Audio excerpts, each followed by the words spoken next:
सबसे पहले एक जोरदार जयकारे से शुरुआत करेंगे, तो सब लोग अपनी मुट्ठी तान लें। भारत माता की, भारत माता की, वंदे वंदे, इनकलाब इनकलाब। यहां मंच पर मौजूद नरेला विधानसभा के विधायक और मेरे भाई शरद चौहान जी, हमारे आसपास के इलाकों के पार्षद दिनेश जी, नेहा जी, हमारी एजुकेशन डायरेक्टर वेदिता जी, हमारे रीजनल डायरेक्टर ऑफ एजुकेशन विकास कालिया जी, हमारे डीडी भट्ट साहब, यहाँ पर आए शिक्षा विभाग के सभी अधिकारी, पीडब्ल्यूडी विभाग के सभी अधिकारी और हमारे सबसे ज़रूरी मेहमान, हमारे इलाके में रहने वाले लोग, हमारे स्कूल में पढ़ने वाले जो बच्चे पढ़ेंगे उनके माता पिता, आप सबको सेक्टर 27 रोहिणी में आपके कॉलोनी के बगल में एक शानदार नए स्कूल बनने पर बहुत बहुत बधाई, बहुत बहुत मुबारकबाद।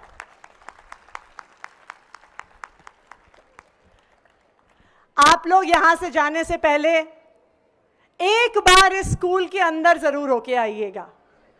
अभी शायद आपने स्कूल देखा नहीं होगा, लेकिन जब ये कार्यक्रम खत्म होगा एक बार स्कूल को अंदर से जरूर देखिएगा।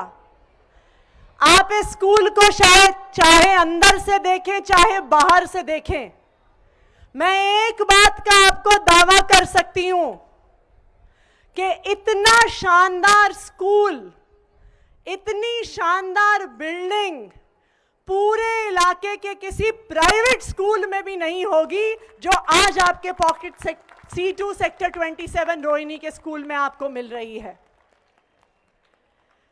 आज जिस स्कूल का हम शुभारंभ कर रहे हैं, इसमें 121 कमरे हैं जहां पे आपके बच्चे पढ़ेंगे, 9 लैब्स हैं, योगा करने के लिए अलग कमरा है, एक्टिविटीज के लिए अलग कमरा है, बच्चों के लिए कॉन्फ्रेंस हॉल अलग है। और शायद आपको विश्वास नहीं होगा क्योंकि यह सुविधा तो प्राइवेट स्कूलों में भी नहीं मिलती, आपके बच्चों के लिए इस स्कूल में लिफ्ट भी लगाई गई है। अब वो सीढ़ी से ना जाके लिफ्ट से जाना चाहें तो वो भी कर सकते हैं। मैं देख रही हूं इस बात पे बच्चे बहुत खुश हो रहे हैं। मुझे इसलिए भी बहुत खुशी है क्योंकि जो सेक्टर 27 में रहने वाले बच्चे हैं उनको शाहबाद दौलतपुर, जो यहाँ से 15 किलोमीटर दूर है, वहाँ के पे स्कूल जाना पड़ता था, कभी ई रिक्शा पे जाना पड़ता था, कभी माता पिता को छोड़ना पड़ता था। लेकिन आज सेक्टर 27 में रहने वाले बच्चे अपने घर से पैदल स्कूल में आ सकते हैं, उन्हें कहीं पे भी दूर नहीं जाना पड़ेगा।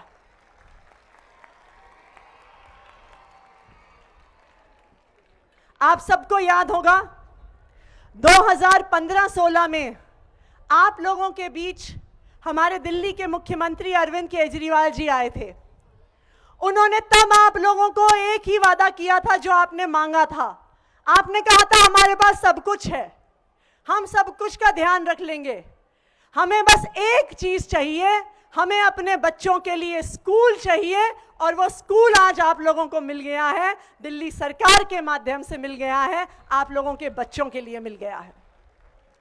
देखिए, सरकारें तो दिल्ली में पहले भी बहुत रही, कोई सरकार सड़क बनाती, कोई सरकार फ्लाईओवर बनाती, लेकिन जब से दिल्ली में आप लोगों ने आम आदमी पार्टी की सरकार बनाई, अरविंद केजरीवाल जी को दिल्ली का मुख्यमंत्री बनाया, ये दिल्ली की पहली ऐसी सरकार थी जिसने अपनी पहली प्राथमिकता रखी आपके बच्चों के लिए स्कूल बनाना, आपके बच्चों को अच्छा भविष्य देना। मैं कई बार ये सोचती हूँ कि हम अपने परिवार में जो सारी मेहनत करते हैं, सुबह से लेकर रात तक काम पर जाते हैं, घर चलाते हैं, खाना बनाते हैं, किस लिए करते हैं? सिर्फ और सिर्फ अपने बच्चों को एक अच्छा भविष्य देने के लिए। बहुत सारे लोग यहाँ पे बैठे हैं, हो सकता है कि वो देश के अलग अलग हिस्सों से दिल्ली आए हों। क्यों लोग अपना घर, अपना गांव, अपने छोटे कस्बे छोड़ के आए? इसलिए आए क्योंकि वो चाहते थे कि जितनी अच्छी जिंदगी हमें मिली है, उससे ज्यादा बेहतर जिंदगी हमारे बच्चों को मिलनी चाहिए। बताइए, यही चाहते हैं ना हम सब लोग? चाहते हैं कि नहीं चाहते? और इसीलिए हम मेहनत करते हैं। अगर आप किसी भी माता पिता से पूछिए तो वो अपनी सारी जिंदगी की मेहनत अपने बच्चों के लिए करते हैं। अगर आप कोई भी घर देखिए, कोई भी परिवार देखिए, हम सबसे ज्यादा खर्चा अपने बच्चों पे करते हैं, किसी और चीज पे नहीं करते। तो जब एक परिवार सबसे ज्यादा खर्चा अपने बच्चों पे करता है, जब एक परिवार अपनी सबसे ज्यादा मेहनत अपने बच्चों के लिए करता है, तो फिर सरकारें क्यों नहीं करती? सरकारों को भी सबसे ज्यादा मेहनत हमारे बच्चों के लिए करनी चाहिए। सरकारों को भी सबसे ज्यादा खर्चा हमारे बच्चों के लिए करना चाहिए। करना चाहिए कि नहीं करना चाहिए? किस किस को लगता है कि सरकारों को सबसे ज्यादा मेहनत हमारे बच्चों को अच्छा भविष्य देने के लिए करनी चाहिए? किस किस को लगता है? सबको लगता है? किस किस को लगता है कि सरकारों को सबसे ज्यादा पैसा हमारे बच्चों पे खर्च करना चाहिए? सबको लगता है? तो फिर आपको ये बात जान के खुशी होगी कि अगर इस पूरे देश में कोई इकलौती ऐसी सरकार है जो अपने बजट का 25% खर्चा आपके बच्चों पर करती है, अच्छी शिक्षा पर करती है, वो दिल्ली की सरकार है, आम आदमी पार्टी की सरकार है, आप लोगों की सरकार है। पर दिल्ली के स्कूल हमेशा ऐसे नहीं थे। आप में से कौन कौन सरकारी स्कूल में पढ़ा है? जो माता पिता यहां पे बैठे हैं, आप लोग पढ़े हैं? क्या स्कूल की ऐसी शानदार बिल्डिंग होती थी? क्या स्कूल में बच्चों के लिए लिफ्ट होती थी? क्या सरकारी स्कूल में 9 लैब होते थे? क्या बच्चों के लिए बढ़िया टेबल कुर्सी होते थे? नहीं। आप 2015 से पहले का दिल्ली याद करिए। सरकारी स्कूल में सबसे पहले घुसते ही टॉयलेट की बदबू आती थी। ऐसे होते थे दिल्ली के सरकारी स्कूल। बरसात में छत से पानी टपकता था, सर्दियों में टूटी हुई खिड़कियों से ठंडी हवा आती थी, बच्चों के पीने के लिए पानी नहीं होता था, बैठने के लिए टेबल कुर्सी नहीं होती थी। बताइए, ऐसे होते थे कि नहीं होते थे सरकारी स्कूल?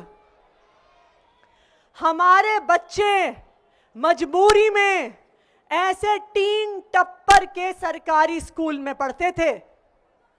कौन अपने बच्चों को ऐसे टूटे फूटे स्कूल में भेजना चाहता था? कोई नहीं भेजना चाहता था। हम अपने दिल पे पत्थर रख के, अपनी मजबूरी की वजह से, अपनी गरीबी की वजह से अपने बच्चों को ऐसे टूटे फूटे प्राइवेट सरकारी स्कूल में भेजते थे। अगर परिवार के पास थोड़ा सा भी पैसा आ जाता था तो वो अपने बच्चों को सरकारी स्कूल से निकालकर प्राइवेट स्कूल में डाल देते थे, क्योंकि उनको लगता था कि अगर प्राइवेट स्कूल में डाल दिया तो शायद मेरे बच्चे को अच्छा भविष्य मिल जाए। लेकिन 2015 में दिल्ली वालों ने एक चमत्कार कर दिया। बताइए, क्या चमत्कार किया आप लोगों ने 2015 में? क्या चमत्कार किया? बिल्कुल, दिल्ली वालों ने अपने बच्चों के भविष्य के लिए एक चमत्कार किया। एक 5 फुट 5 इंच के छोटे से आम आदमी अरविंद केजरीवाल जी को दिल्ली का मुख्यमंत्री बना दिया। यह चमत्कार किया सब दिल्ली वालों ने। आपने जब अरविंद केजरीवाल जी को दिल्ली का मुख्यमंत्री बनाया तो दिल्ली पहली ऐसी सरकार बनी जिसने अपना 25% बजट आपके बच्चों पर लगाया, ऐसे शानदार स्कूल बनाने पे लगाया।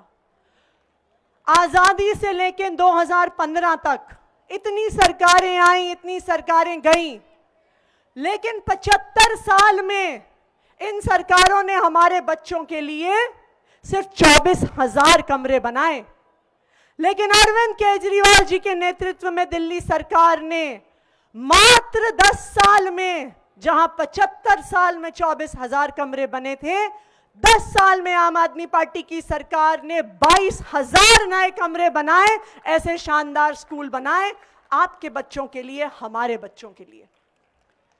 हमने टीचरों को ट्रेनिंग के लिए विदेश भेजा। पुरानी सरकारों में मंत्री विदेश जाते थे, मुख्यमंत्री विदेश जाते थे, नेता विदेश जाते थे, लेकिन दिल्ली की सरकार पहली ऐसी सरकार बनी जिसने सरकारी स्कूल के टीचरों को विदेश भेजा कि वो आपके बच्चों को शानदार शिक्षा दे सकें, हमारे बच्चों को शानदार शिक्षा दे सकें। आज सरकारी स्कूल में बच्चों को शानदार लैब मिलती है, अच्छी पढ़ाई मिलती है, स्मार्ट बोर्ड मिलते हैं, कंप्यूटर लैब मिलती है। क्यों? क्योंकि आप लोगों ने एक सही सरकार को चुना, जिस सरकार ने आपके बच्चों के लिए काम किया, आपको एक बच्चों को अच्छा भविष्य देने के लिए काम किया। मैं सोचती हूं, पहले जो बच्चे सरकारी स्कूल से पढ़ के बाहर निकलते थे, कोई मैकेनिक का काम करता था, कोई दुकान पे छोटी सी नौकरी करता था, कोई किसी के घर में काम करता था, लेकिन आज मैं आपको दिल्ली सरकार के 4 बच्चों की कहानी सुनाऊंगी और आपके आसपास के इलाकों के बच्चों की कहानी सुनाऊंगी। आप सेक्टर 27 में रहते हैं। सेक्टर 23 रोहिणी में एक शिम्पी नाम की लड़की दिल्ली के सरकारी स्कूल में पढ़ती थी। उसके पिताजी नरेला की एक छोटी सी फैक्ट्री में छोटी सी नौकरी करते थे। 8,000 रुपए, 10,000 रुपए कमाते थे। उन्होंने अपनी बिटिया को सरकारी स्कूल में भेजा। शिम्पी पढ़ाई में बहुत अच्छी थी, लेकिन उसे लगता था कि शायद सरकारी स्कूल में उसे अच्छा मौका ना मिले। लेकिन अरविंद केजरीवाल जी की सरकार में वहाँ के टीचर्स ने शिम्पी की मदद करी। वो इंजीनियर बनना चाहती थी।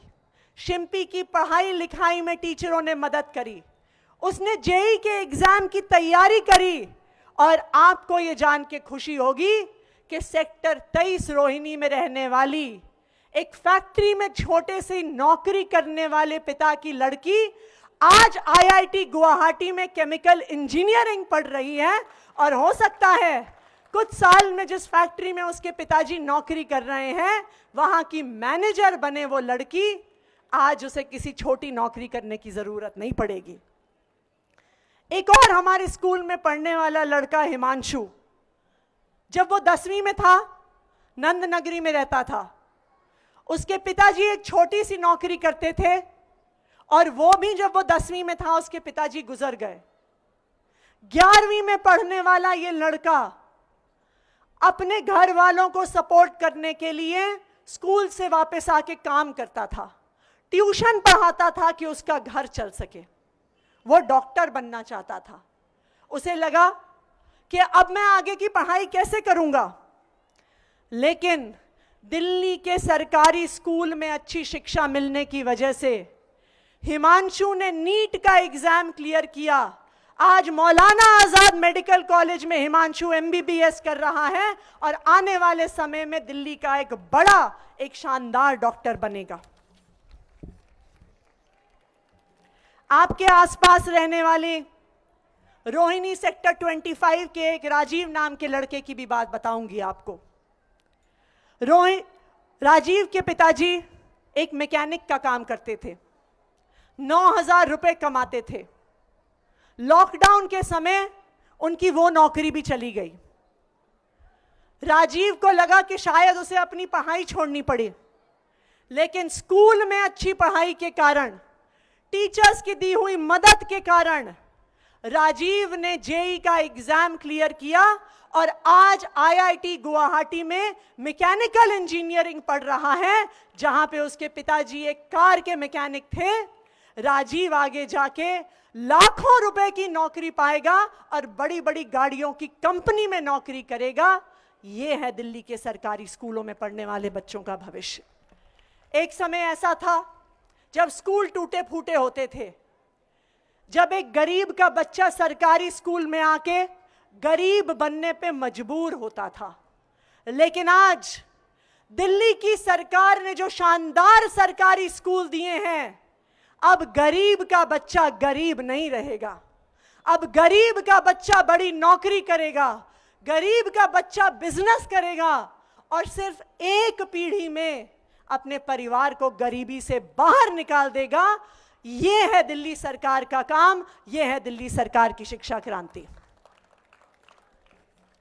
अब आप मुझे बताइए, क्या लगता है आपको, ऐसे स्कूल, ऐसी शिक्षा आगे मिलनी चाहिए कि नहीं मिलनी चाहिए?